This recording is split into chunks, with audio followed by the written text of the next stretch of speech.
Então eu achei que estava fazendo tudo certo. Eu estava fazendo o meu melhor, mas eu vi meu garotinho em uma visão sentado naquela cadeira na minha frente, a qual eu estava algemado. E eu vi meu filhinho sentado ali naquela cadeira. E o Espírito Santo foi tão bom comigo e tão gentil, e ele disse: Rod Parker, se você não sentar nessa cadeira, Logan vai acabar nessa cadeira por sua causa. Como eu passei de traficante de drogas a caçador de demônios. Uau! Que jornada é essa? Ainda é, foi e ainda é, porque eu não vou chegar até que o próprio Jesus chegue. Com você é a mesma coisa, meu amigo. Você não chegou lá só porque passou por libertação uma vez. Você não está aqui só por ser pregador, por ser isso ou aquilo, ou por eu ter escrito um livro. Eu também não cheguei. Nenhum de nós vai realmente chegar até que Jesus mesmo atravesse aquelas nuvens, passe por cima daquele muro oriental e chegue. Até lá, todos nós temos trabalho a fazer. Todos nós temos coisas que precisamos superar. Então, em primeiro lugar, eu reconheci, por mais que eu desejasse viver, sabe, a boa vida cristã, eu ainda lutava. Você pode estar nessa situação também. Ainda há uma luta, como Paulo, o apóstolo, mencionou sobre o espinho na carne. Por mais que você não queira fazer certas coisas, cara, simplesmente bate aquela vontade de fazer aquilo. Você quer tomar uma cerveja, você quer fazer isso, você quer olhar para algo que não deveria olhar, você quer fazer aquilo. Você sabe o que acontece quando há distância entre você e o Pai? E ele quer você perto, ele quer um relacionamento íntimo. Por isso ele afirma ser ciumento por nós, porque realmente é. Eu reconheço que, mesmo desejando viver a boa vida cristã, ainda luto com pensamentos e ações pecaminosas. Todos nós fazemos isso. Isso não faz de você uma má pessoa ou um perdedor, apenas um ser humano. Então, não importava quanto tempo eu caminhasse com Jesus, o quanto eu tivesse crescido no meu conhecimento das Escrituras, o pecado ainda tinha um domínio sobre a minha vida. Eu estava cansado disso. Saía da igreja após liderar um mover poderoso de Deus, mas continuava preso. Ainda carregava as mesmas correntes com que entrei, mesmo sendo líder. Eu não estou falando com você apenas como um membro da congregação. Eu era um líder na igreja. Então estou falando com todo mundo. Nestes vídeos não estou falando apenas com o pecador, não estou falando só com um membro da congregação. Talvez você seja uma pessoa que nem sequer acredita. Talvez você esteja apenas experimentando, vendo como as coisas são. Talvez você ainda esteja tentando entender, será que esse tal de Jesus, será que essa coisa de igreja é mesmo real? Como os demônios podem ser reais? Será que os demônios são mesmo reais? Certo, vou te dizer primeiro, eu tive um lugar na primeira fila para isso, e eles são realmente reais. E a batalha é real, a luta é real, e é diária. Eu estava cansado, mas sabia que servíamos a um Deus poderoso, e que Ele já fez coisas incríveis na minha vida.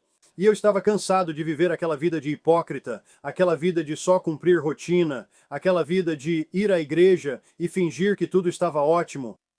Sabe, todos nós podemos falar aquele cristianês. As pessoas perguntam: "E aí, irmão, como você está?" E você responde: "Ah, eu estou abençoado e muito favorecido, né?" Essa é basicamente a principal frase que usamos.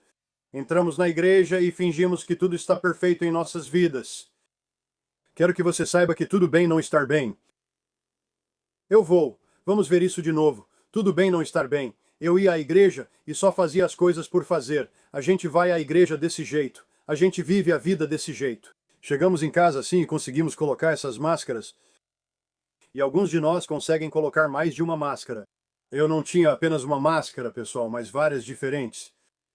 Mas eu realmente sinto que o Espírito Santo está dizendo pra gente: tire a máscara, tire a máscara. E aqueles de vocês que me conhecem de perto sabem que eu tenho um problema com mentirosos, com hipócritas. Ok, eu fui machucado por muitas mentiras. Eu fui machucado por pessoas vivendo de forma hipócrita e fazendo isso. Eu não queria ser assim. E muitos de vocês que estão me assistindo sentem o mesmo.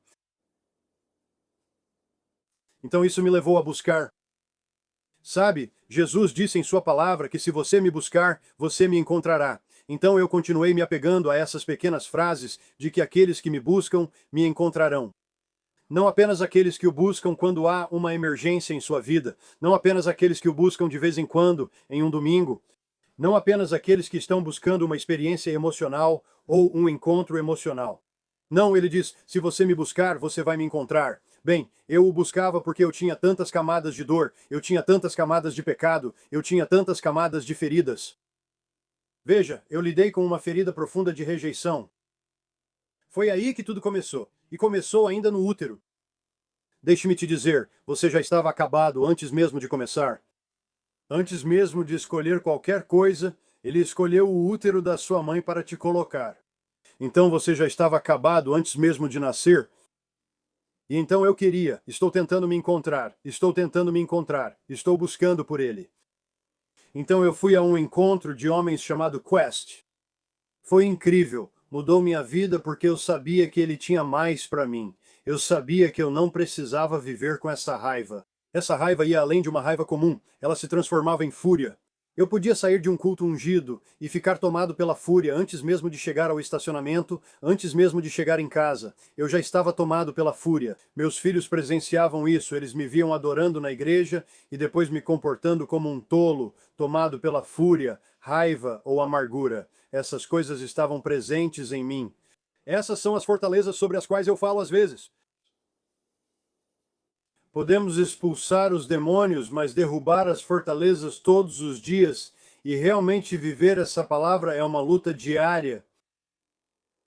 Isso exige trabalho, exige resistência, exige perseverança, exige ação. A fé não está morta, a fé não fica estagnada, a fé está sempre em movimento, é ativa. Não é que você acreditou uma vez, que você teve fé uma vez, é fé em ação, fé acreditando. Fui ao Quest, um intensivo masculino de uma semana. Lembre-se, eu tinha um negócio de sucesso que exigia, 60, 70 horas do meu tempo toda semana. Então isso foi um compromisso enorme. Isso vai te custar algo. Deixa eu te dizer, liberdade não é de graça. Nunca foi de graça e vai te custar algo. Às vezes vai te custar tudo. Mas deixa eu te dizer, vale a pena, vale cada sacrifício. Até Jesus disse que obediência é melhor do que sacrifício. Obediência é melhor do que sacrifício, então eu fui para a Quest. Durante a Quest, tudo começou quando entrei no ônibus e comecei a dar meu testemunho de vida. Eu não percebia quanta amargura, raiva e falta de perdão havia em mim, porque eu perdoava superficialmente, mas não era de coração. Eu não entendia o perdão, eu não entendia os benefícios do perdão. Porque, veja, eu ainda guardava muita vontade de vingança e muita raiva em relação à minha infância. Pessoas da minha infância que abusaram de mim fisicamente, emocionalmente, de todas as formas que você pode imaginar. E eu ainda, parte de mim ainda queria vingança. Então eu fui para o Quest, e isso realmente foi a ponte. O Quest foi realmente a ponte para a libertação. Eles tinham algo chamado Momento do Assento da Misericórdia. Vou te dar uma ideia rápida. Nessa jornada, eu era um dos líderes. Levamos cerca de 20 homens de uma igreja onde eu servia. Fui um dos líderes do ministério masculino. Naquela época, eu era o líder do ministério masculino, e então vários desses homens, eu vi as vidas deles mudarem completamente. Eu vi a vida deles sendo transformada ao participar desse encontro. Muitos me disseram, Rod, isso vai mudar. Essa mudança transformou minha vida e ouvi testemunhos sobre isso. Você tem que ir, você tem que ir, você tem que ir. Bem, eu tive que colocar meu negócio no altar. Precisei colocar tudo, apesar dos muitos motivos para desistir. Antes de ir, havia um preparo de 30 dias. Memorizar escrituras, fazer jejum e alguns exercícios. Sabe de uma coisa? Eu também tinha um espírito de rebeldia. Eu não tinha tempo. Eu não tirei tempo para fazer as tarefas. E você tinha que fazer as tarefas. As tarefas eram muito importantes para toda a experiência do Quest. Eu não percebia isso. Até que vários irmãos meus que já passaram por isso falaram, Rod, você precisa se preparar. Tem que ir. Eu já estava querendo desistir. 2 semanas antes de começar esse Quest, eu já passava cheque sem fundo. O inimigo fazia de tudo para me desanimar. Mesmo assim, fui. Um amigo disse, Rod, vou te ajudar no seu negócio. Ele tinha experiência. Falou, vou cuidar da sua família e do negócio. Você tem que ir, sua vida depende disso. Concordei porque queria mais. Sabia que Deus tinha mais para mim. Que eu não precisava viver essa vida de pecado secreto, eu não precisava viver assim, eu não precisava continuar lutando com as mesmas coisas com as quais eu estava lutando. Eu sabia que tinha algo que estava me segurando. E o que era? Era opressão demoníaca, eram fortalezas. Então, nesse quest, eu realmente atravessei aquela ponte para a libertação. Eles não chamavam de libertação, eles chamavam de momento do propiciatório. E você está lá com 2 ou 3 dos seus irmãos em um quarto. E o que acontece no propiciatório, o que acontece naquele quarto, fica naquele quarto. Bem, de novo, lembre-se, eu sou um líder. E então eu estou sentado lá com orgulho, com arrogância, essas coisas que eu nem percebia que tinha. Esse é o nível de engano, irmãos e irmãs, ao qual podemos estar sujeitos. O pior tipo de engano é o auto-engano. Quando você acredita em suas próprias manchetes, se engana. Pensei, não tem jeito, não vou sentar naquela cadeira. No primeiro dia não tem jeito, eu não vou sentar naquela cadeira. No segundo dia não tem jeito, eu não vou sentar naquela cadeira. Eu comecei a ver irmãos ficando totalmente livres. Comecei a sentir que precisava sentar naquela cadeira, mas meu orgulho não deixava. Pensava, o que eles vão pensar? O que eles vão pensar? Eu sou o líder deles. O que eles vão... Onde é que líderes têm um lugar para se arrepender? Onde é que um líder realmente tem um lugar para desabar no choro, xingar, se libertar? E então eu estava sentado lá pensando que eles nunca mais olhariam para mim do mesmo jeito. Eu nunca serei um líder aqui se eu compartilhar algumas dessas coisas. Eu nunca terei uma chance. Isso vai me custar o emprego e a reputação. Eu tinha todos os motivos, eu estava concordando com as mentiras do inimigo. Aqui estamos nós, quarto dia. Ainda estou em rebeldia, mas sei que preciso sentar nessa cadeira de misericórdia. Sabendo que eu preciso chegar lá, eu não conseguia chegar lá. Gente, eu estava lidando com um espírito de falta de perdão. Esse é um espírito que te domina. Eu lidava com perversão, que é um espírito. Perversão, luxúria, todas essas coisas. Esse é um espírito que te domina. Eu tinha um espírito de religiosidade. Eu não suportava religiosidade, mas eu carregava esse espírito. Era um espírito religioso. Descobri que tinha um espírito de homicídio, o que me abalou para sempre. Enquanto eu estava sentado em rebeldia, pensando que não sentaria naquela cadeira. Não vou sentar naquela cadeira, não sei. Não era falta de vontade, mas eu sentia que não conseguia.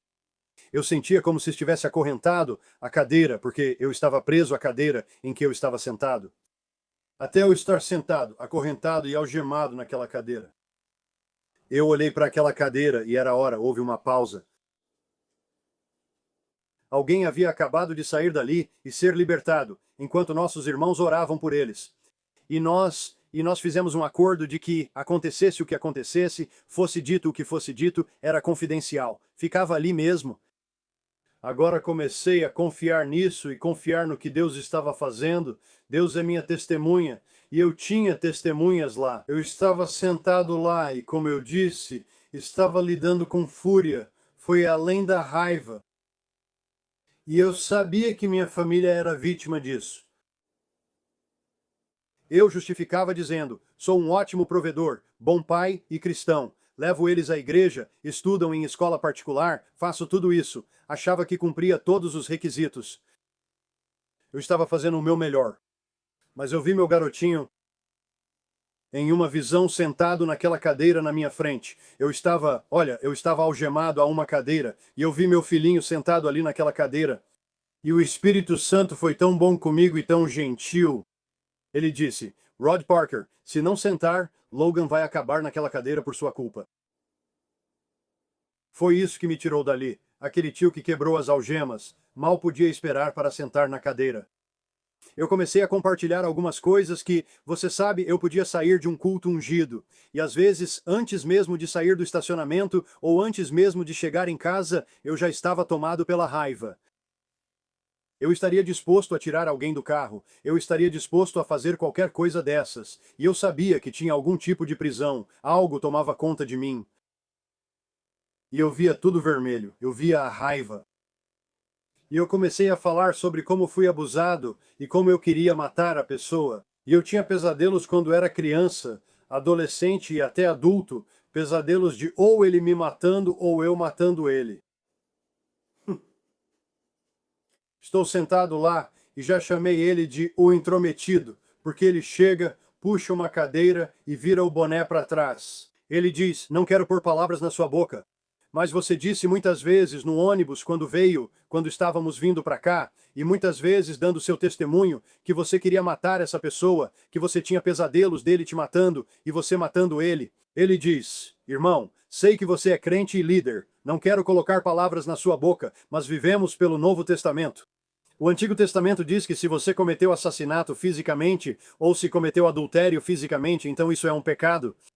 Mas, você sabe, nós estamos sob o Novo Testamento. Estamos sob esse Novo Testamento da graça. E isso nos chama para um padrão mais elevado. A Bíblia diz, irmão, que se você fez isso na sua mente, você também fez isso no seu coração."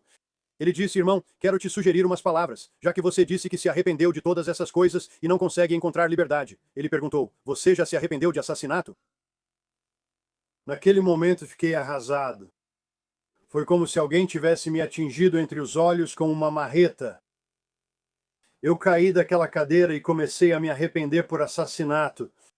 Eu estava furioso. Veja como o inimigo distorce as coisas. Eu estava tão furioso que eu não conseguia. Eu estava furioso porque eu não podia matar essa pessoa, porque eu era um lutador estadual. Eu treinava bastante fazendo flexões e abdominais, pois queria tirar a vida dessa pessoa quando tivesse idade suficiente. E eu ia soltar o ar e falar com ele, e depois cortar o ar de novo e acabar com ele brutalmente. Eu ia acertar as contas. Ia haver vingança. Eu não percebia que tinha um espírito de assassinato que estava controlando meus padrões de pensamento, controlando minhas ações, controlando meu dinheiro, controlando tudo sobre mim. Isso fazia parte até da minha personalidade, fazia parte do meu sucesso. Eu não fazia prisioneiros. Achava que isso fazia parte de mim, mas agora sei que é mentira. Essas são as mentiras com as quais começamos a concordar que Satanás coloca em nós. Então eu queria mais liberdade. Quanto mais eu caminhava em liberdade e autoridade no reino espiritual, mais eu desejava. Então, naquele dia, fui liberto do espírito de assassinato. O Espírito Santo começou a me mostrar áreas da minha vida com esse espírito. E então, eu comecei a me arrepender de assassinatos que eu não consegui, que eu nem cheguei a cometer, mas que eu cometi na minha mente. Não aconteceu fisicamente. Deixa eu te contar uma coisa. Quanto mais liberdade você tem, mais liberdade você quer, meus amigos. Vou te dizer isso agora mesmo. Quanto mais liberdade você tem na vida, mais livre você quer ser. E é por isso que eu uso o exemplo da cebola. A cebola tem várias camadas, assim como a libertação, que não ocorre de uma vez. Não basta entrar na fila, receber liberdade e em 2 semanas virar ministro de libertação. Isso é comum de acontecer. Não, é camada por camada por camada. Deus pode fazer isso instantaneamente? Claro, ele pode. Ele é Deus. Mas ele escolhe, 90% das vezes, não fazer assim porque aprendemos muito em cada camada.